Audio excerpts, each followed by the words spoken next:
Sejam muito bem-vindos, meus amigos, para mais um estudo no livro de Daniel. E eu queria dizer para vocês que nós estamos aí no penúltimo estudo, tá? Sábado que vem, a gente consegue aí trabalhar o capítulo 11 e o capítulo 12 juntos. Porque o capítulo 12 ele é um pouquinho mais curto que os demais, tá certo? E o capítulo 11, apesar de ele ser um pouco mais extenso, ele vai tratar de um assunto que a gente já viu nos capítulos anteriores. Ele vai detalhar um pouquinho mais, mas como a gente já conseguiu entender a questão da profecia lá no capítulo 7, a sequência de reinos, então a gente acaba entendendo também o capítulo 11 de uma maneira mais fácil, a gente não precisa detalhar tanto ele. Mas é curioso ali alguns elementos que ele traz para a gente, que a gente consegue comprovar na história, e elementos que vão se alternar, né, até os fins dos tempos, tá? Então, o interessante desse capítulo 10 aqui é que, na verdade, o capítulo 10, capítulo 11 e 12, ele é uma unidade literária só. Tá? É como se fosse um capítulo só, mas ele está dividido aqui para a gente em 3 capítulos. E esse capítulo 10 ele é essencial para nós, para a gente ter um norte nos capítulos 11 e 12, porque aqui ele vai tratar de uma questão que vai estar no centro do capítulo 11 até o capítulo 12. Tá bom? Como de costume, então, a gente nunca inicia o nosso estudo aqui sem fazer a nossa oração. Eu vou pedir para vocês, para nós fecharmos os olhos e dirigirmos uma prece ao nosso bom Deus. Pai querido, queremos te agradecer, Senhor, por este sábado, queremos te agradecer aqui por este estudo que está chegando ao final. Quero te agradecer a presença aqui de cada um dos nossos amigos que participaram conosco, que nos ajudaram aqui a enriquecer esse estudo, e que estas palavras estejam no nosso coração, ó Deus. Ilumina-nos neste momento com teu Santo Espírito, concede-nos a tua graça, a tua bondade, e capacita-nos para compreender a natureza espiritual na qual vivemos, em nome de Jesus. Amém. Meus amigos, vamos lá. No capítulo 10, eu vou projetar aqui para a gente, como de costume, a gente vai ver algo bem interessante. Vamos lá, capítulo 10. Se a gente for dividir esse capítulo 10 aqui, que ele é um pouquinho mais curto também, a gente pode quebrar ele em 2 partes, tá? A primeira delas é o jejum de Daniel, que a gente inicia esse capítulo, tá bom? E ali a gente vai ter Daniel busca a Deus, Daniel tem a visão do sacerdote divino e a chegada de Gabriel. Depois que Gabriel chega, ele começa a narrar ali um conflito que ele teve com o príncipe da Pérsia. E aí ele vai, nas palavras de Gabriel, a gente vai conseguir visualizar esse grande conflito que estava ocorrendo.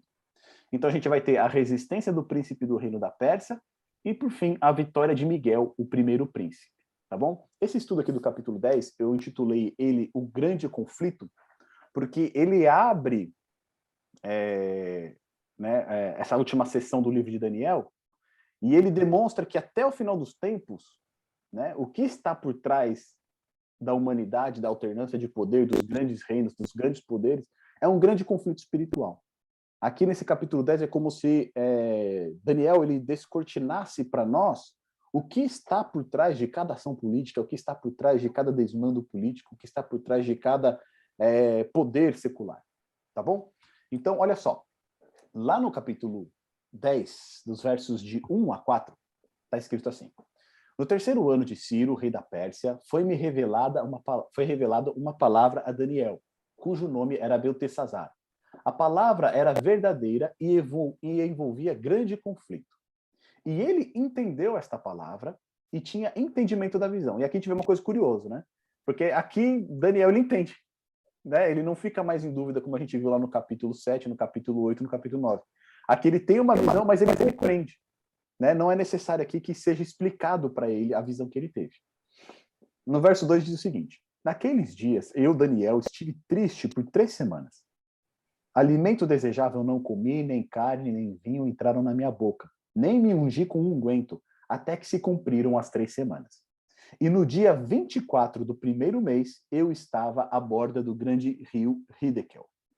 Então, nessa introdução aqui de Daniel, uma coisa curiosa que a gente às vezes não passa desapercebido. Assim, Daniel ele foi levado muito novo para a Babilônia, com 17 anos, ele chegou na corte, mas a gente vai perceber que essa parte profética da vida de Daniel, ela começa a ocorrer já no final da sua vida. Quando ele está com mais de 70 anos, né, porque a visão que a gente viu no capítulo 2, na verdade, foi um sonho de Nabucodonosor, não foi Daniel que teve, né? Deus deu a revelação para ele, mas o sonho foi de Nabucodonosor. A primeira visão que Daniel vai ter já vai ser lá no final do reinado de Beltesazar. Né? Então a gente percebe que as visões que Daniel começa a ter, elas ocorrem já no final da carreira de Daniel, quando ele já estava já com uma idade avançada. E aqui no terceiro ano do rei Ciro, a gente vai compreender algo interessante. A gente viu no último estudo lá do capítulo 9, que no primeiro ano... Era o primeiro ano de Dário? Deixa eu voltar aqui. Isso. Lá no primeiro ano de Dário, faltava 3 anos para completar os 70 anos do cativeiro babilônico. Que, através do estudo da profecia, Daniel compreendeu, né, que estava no fim o cativeiro e que eles poderiam retornar para sua terra.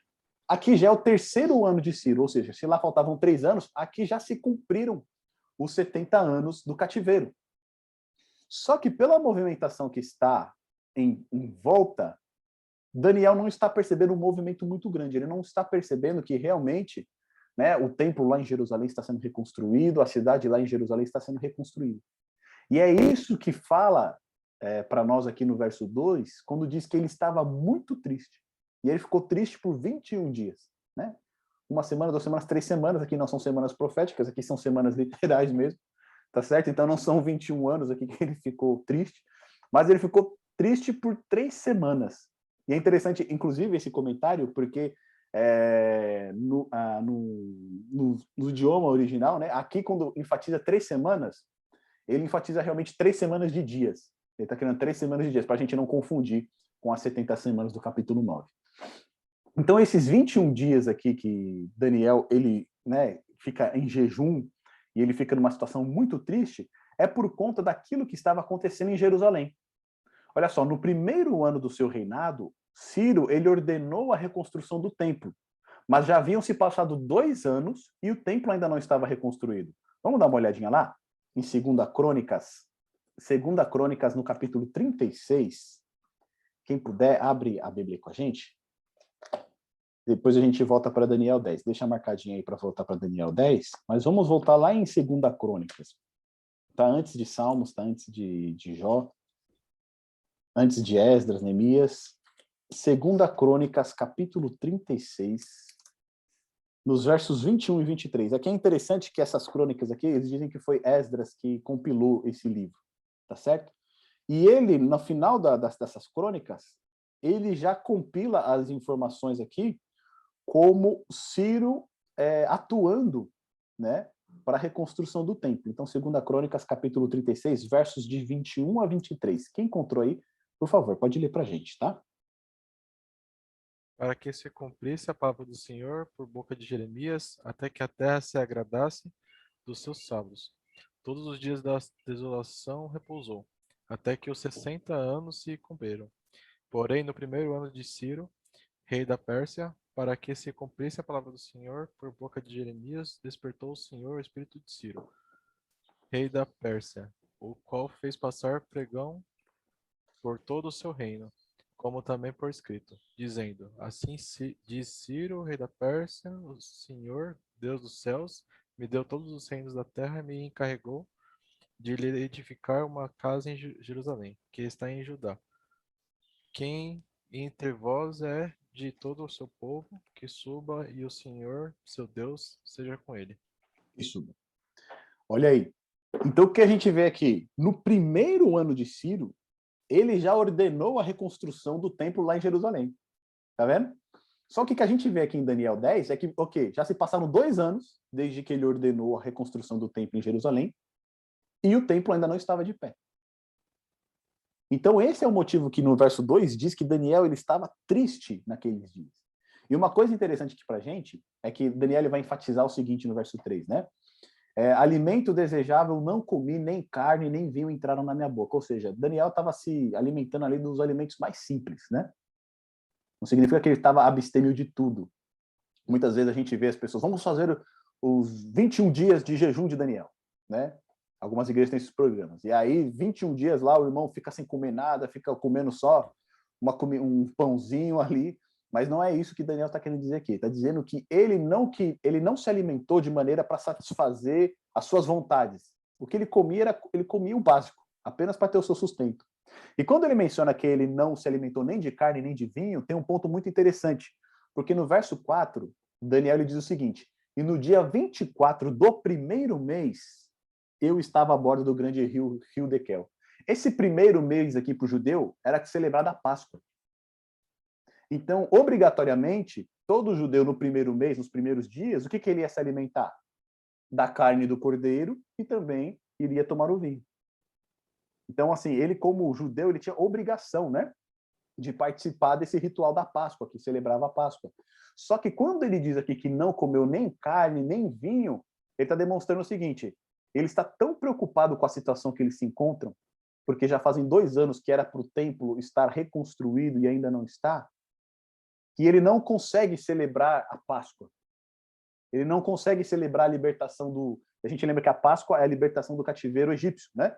Ele não consegue celebrar esse movimento. Por quê? Porque eles ainda estão cativos em Babilônia. Ou seja, já foi autorizado para eles voltarem à sua terra, já foi autorizado para eles reconstruírem o templo, mas parece que tem alguma coisa que está impedindo isso. E nesse momento ele não consegue celebrar a Páscoa. Ele está tão triste, tão chateado com a situação que ele não consegue celebrar a Páscoa como devido, né? Ou seja, esse luto aqui de Daniel, expresso aqui nessas palavras, em que ele estava muito triste, significa que a situação é tão ruim que não tem nem o que comemorar. E lembrando que a gente viu lá no capítulo 9, né, que uma das preocupações de Daniel era que o templo estava destruído. E sem o templo, você não tem sacrifício, e sem sacrifício você não tem o quê? Mediação. Você não tem o serviço, né, de expiação do pecado. Então, isso que está afligindo aqui Daniel. E aí a gente compreende, né, através do livro de Esdras, olha o que está acontecendo lá em Jerusalém neste exato momento de Daniel, tá? Vamos lá em Esdras, capítulo 4. Esdras está um pouquinho para frente de Crônicas, tá? Está logo na sequência. Segunda Crônicas. Esdras, capítulo 4. E olha o que a gente vai ver nos versos 4 e 5. Esdras, capítulo 4, verso 4 e verso 5. Quem puder, por favor, leia para a gente o que está escrito aí.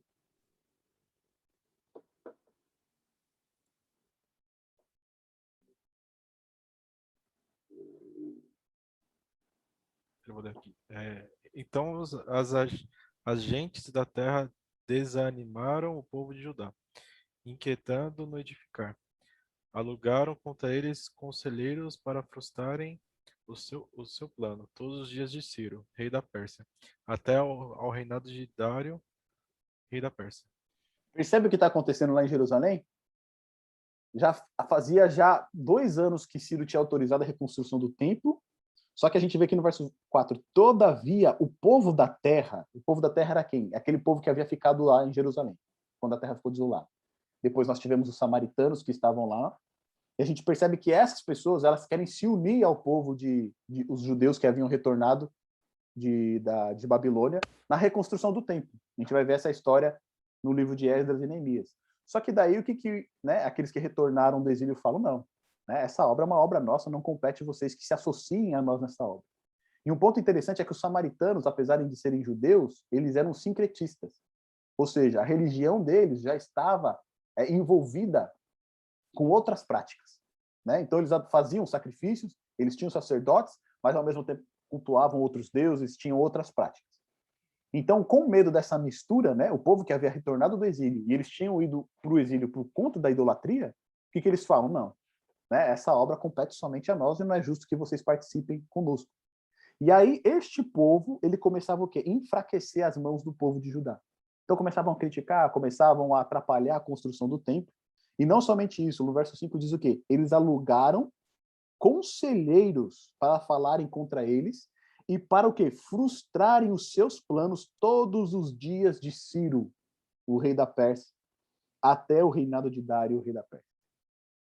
Ou seja, ainda que Ciro tenha proclamado, né, tenha autorizado, ele tinha dado um decreto, né, a gente viu que esse era um dos decretos que havia sido expedido pelo reino persa para poder reconstruir o templo, a obra não estava sendo feita porque tinha uma grande oposição. E até mesmo Ciro, que havia sido autorizado, ele estava reconsiderando. Né? Ele estava pensando, puxa, né? Será que esse povo tem algum fundamento? Será que essas acusações têm algum fundamento? Então está um momento muito difícil, e é isso que leva, então, Daniel, mesmo no período da Páscoa, né, fazer esse jejum aí de 21 dias e estar nessa condição diante de Deus. Agora vamos avançar aqui no verso 5 até o verso 8. Lá no capítulo 10, tá? Vamos voltar lá. Já entendeu, então, por que Daniel está nessa condição? Tá certo? Por que ele está passando por isso? Por que ele está jejuando? E o que está envolvido nessa trama aqui do capítulo 10. Lá no capítulo 10 de Daniel, nos versos 5 a 8, está escrito assim: E levantei os meus olhos, e olhei, e eis um homem vestido de linho, e os seus lombos cingidos com ouro fino de ufaz. E o seu corpo era como berilo, e o seu rosto parecia um relâmpago, e os seus olhos como tochas de fogo, e os seus braços e os seus pés brilhavam como bronze polido, e a voz das suas palavras era como a voz de uma multidão. Então Daniel, ele está na beira do rio, tá certo? E aí, naquele momento, ele levanta os seus olhos, e quando ele levanta os seus olhos, ele tem uma visão avassaladora de um ser divino. E aí ele narra, né, como que esse ser, ele se comporta, e depois, lá no verso 7, ele diz o seguinte: E só eu, Daniel, tive aquela visão. Os homens que estavam comigo não a viram. Contudo, caiu sobre eles um grande temor e fugiram escondendo. Fiquei, pois, eu só a contemplar esta grande visão, e não ficou força em mim. Transmudou-se o meu semblante em corrupção, e não tive força alguma. Então, diante dessa visão, Daniel fica estupefato, né? Não tem força nenhuma nele, ele fraqueja totalmente. E uma coisa que é muito interessante é que esse homem, né, vestido de linho, que Daniel ele tem essa visão, né, o fato dele estar vestido de linho, a gente já viu lá no estudo também 8, que o linho era a roupa dos sacerdotes, tá certo?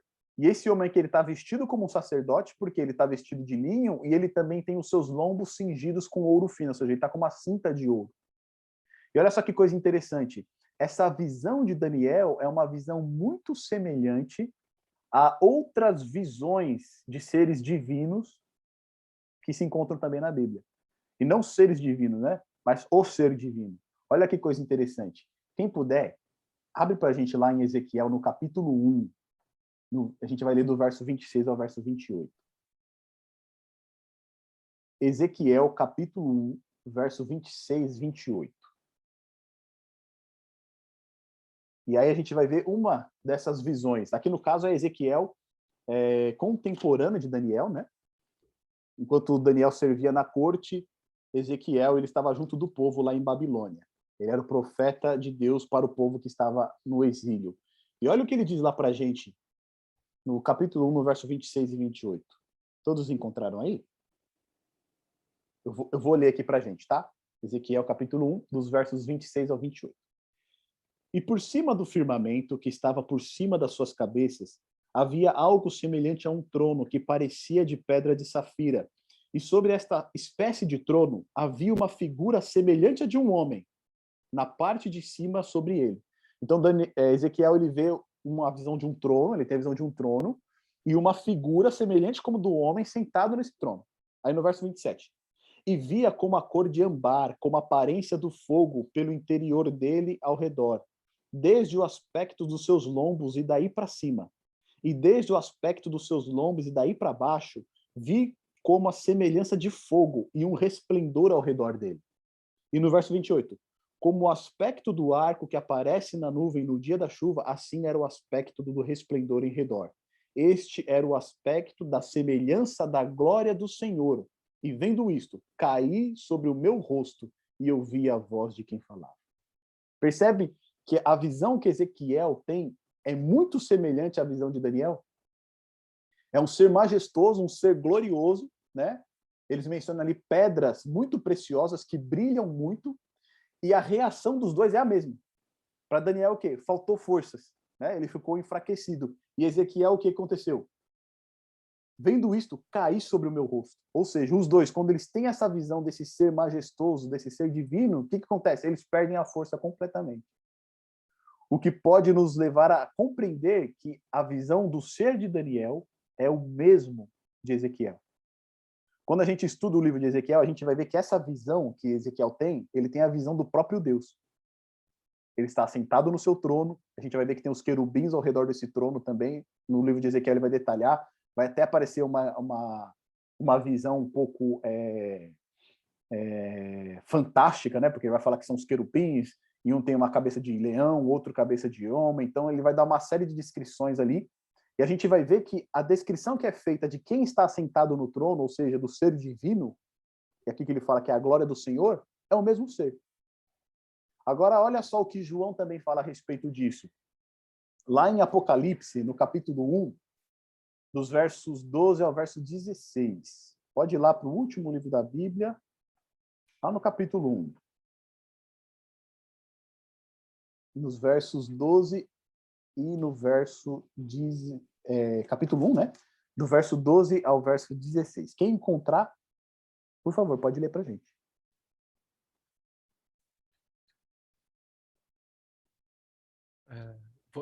Apocalipse Capítulo 1, verso do 12 ao 16. Voltei-me para ver quem falava comigo, e voltado, vi 7 candeeiros de ouro, e no meio dos candeeiros um semelhante a filho de homem, com vestes de talares e cingido, à altura do peito, com uma cinta de ouro. A sua cabeça e cabelos eram brancos como alva lã, como neve, com os olhos como chama de fogo. Os pés semelhantes ao bronze polido, como que refinado numa fornalha, a voz como voz de muitas águas. Tinha na mão direita 7 estrelas e da boca saía-lhe uma afiada espada de 2 gumes. O seu rosto brilhava como o sol na sua força. Vocês percebem que é a mesma descrição de Daniel? Um ser vestido de linho, com vestes talares, vestes até os pés, com um cinto de ouro, né? Com os olhos brilhando como chamas, com os pés polidos de bronze. A visão que João está tendo aqui, enquanto João também estava no cativeiro lá em Pátimos, é a mesma visão que Daniel tem quando ele está à beira do rio ali e ele olha para cima e vê esse ser divino. Olha só as características desse ser. Ele estava vestido de linho, que a gente já viu que é uma das características, né, do sacerdote. Ele tinha uma cinta de ouro. O corpo era como berilo, o seu rosto como relâmpago, os olhos como tochas acesas, os braços e pernas como bronze e a voz como som de multidão, de uma multidão, né? João vai falar que é o som de muitas águas. Ou seja, é a mesma visão. Então, o que Ezequiel viu foi a glória do Senhor. O que João viu foi o próprio Jesus Cristo. E quem Daniel está vendo aqui? É a mesma pessoa. É Deus. É Jesus. É Jesus que se apresenta aqui para Daniel. Ele tem a visão do próprio Cristo pré-encarnado, né? Antes da sua encarnação aqui. E uma coisa interessante é que, até mesmo quando a gente vai ver a conversão de Paulo, né, lá no capítulo 9 de Atos, a gente vê que é uma situação não tão detalhada como essa, mas semelhante. Porque brilha, né, uma luz tremenda na frente de Saulo, ele cai ali no chão, né, e a luz que brilha, ela brilha ao ponto de cegá-lo, ele fica sem enxergar, né? Jesus fala com Paulo ali, os homens que estão à volta dele ouvem o barulho, mas não conseguem entender. Então é a mesma situação aqui, né? Essa figura que Daniel está visualizando aqui, à beira do rio, né, à margem do rio, é a figura de Cristo pré-encarnado. Tá bom? E aí, olha só para a gente enfatizar aqui, lembra que a gente falou das roupas do sacerdote, né? Então, olha lá, o sumo sacerdote ele tinha uma roupa de linho, né? E aí ele tinha um cinto de ouro por cima, aqui ele tinha um peitoral, tá certo? E a gente vê que a linguagem que é utilizada é a linguagem semelhante que Daniel aqui está trazendo para nós, né? Nós vimos também no capítulo 9, no capítulo 8, desculpa, que Cristo ele é o nosso sumo sacerdote, tá certo? Então, essa figura aqui que Daniel está vendo à margem do rio não é outra pessoa que não seja o nosso Senhor Jesus Cristo. Meu amigo, minha amiga, se você gostou desse vídeo, se você foi abençoado por este conteúdo, eu gostaria de convidá-lo a deixar o seu like, fazer o seu comentário e compartilhar esse vídeo também por quem tem interesse por este mesmo assunto. Também não posso deixar de pedir para você se inscrever no nosso canal, para assim você ajudar a divulgar ainda mais o nosso canal para aquelas pessoas que precisam receber estes estudos e também essas mensagens. Que Deus te abençoe.